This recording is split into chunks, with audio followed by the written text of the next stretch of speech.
Hey everyone, welcome to Cool on the Internet, Even Cooler IRL, the show where I bridge the gap between the internet and real life. I'm so lucky to have made so many wonderful friends across the internet space, but I'm even luckier that so many of those friends I've made online, I actually am great friends with IRL, or in real life. So the whole goal of this show is to meet with my educational technology friends in person, bring along the camera, so that way when we talk about education, EdTech, 21st century learning, and the like, you can come right along too and learn with me and my great friends. So, let's get rolling.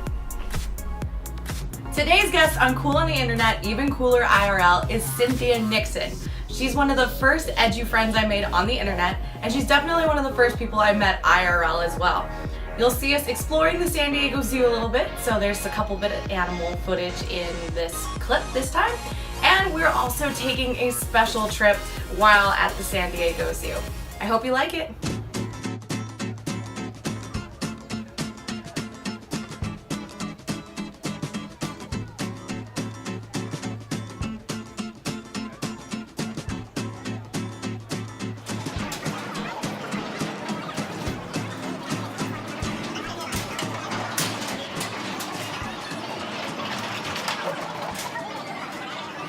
Hello everyone, we're back and we're here for the next edition of Cool on the Internet, Even Cooler, or Cooler IRL. This is Cynthia Nixon and you can find her on the internet at Teaching Technics is my Twitter handle, and you can also find me at www.teachingtechnics.com.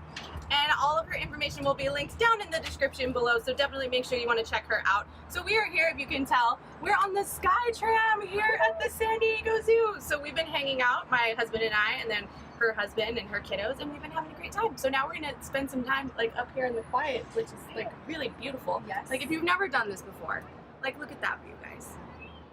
You gotta do it. Come and do it. Come support the animals at the zoo. But we're gonna talk a little bit about EdTech and just teaching in general. So, all right, so how did you get started in EdTech? All right, well, before I was a teacher, I worked as a computer technician in college at the university, and then got my credential and was a teacher. And I worked for 9 years at the school that I'm at in elementary teaching. And then I was doing so much EdTech in the classroom, we didn't have a lot of technology, and I was kind of involved in bringing it to our school and talking with the principals about why it's needed, and we need one-to-one and all of that. And through that process, I did a lot of just working with my coworkers and my colleagues and helping them kind of get invested in that as well. Yeah.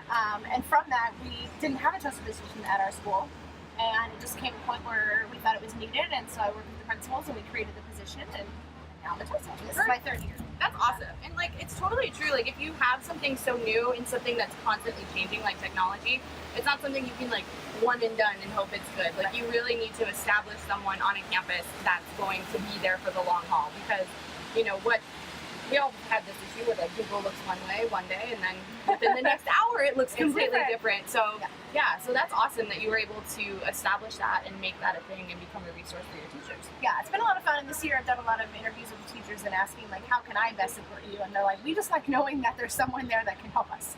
Like if we have an issue, we can call you and you're going to show up, and that's good. So I love being that support for them. That's good. And then especially too, you'll have to check out, Cynthia also has a podcast going where those teacher interviews as well as interviews with other people can be found. So hopefully there'll be some like cross-platform collaboration there. Yes, absolutely. Which will be awesome. And then if you don't know this about Cynthia, she teaches at a private school. So can you talk a little bit more about the private school environment and how that works out? Yeah, we are K-12, well actually preschool through 12th grade. So we have a lot of opportunity to work, and I try and, you know, we have this technology and we have all this, but we also have the advantage of having multiple grade levels on one campus. So I try and get the little kids to work with the older kids and back and forth and involve them with technology projects that way as well.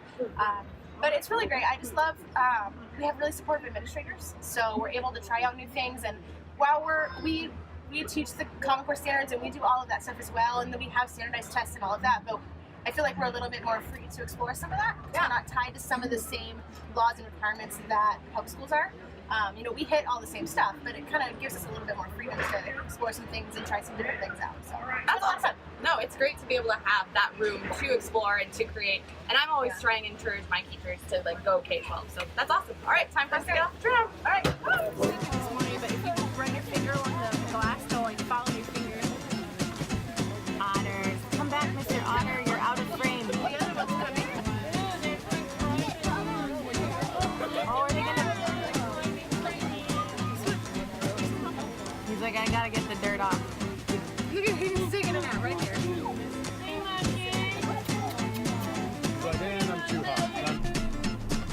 Hey everyone, and that's it! We're done with today's episode of Cool on the Internet, Even Cooler IRL. Don't forget to like, comment, subscribe, and share. And all the information you need to know from today's episode will be down in the doobly-doo.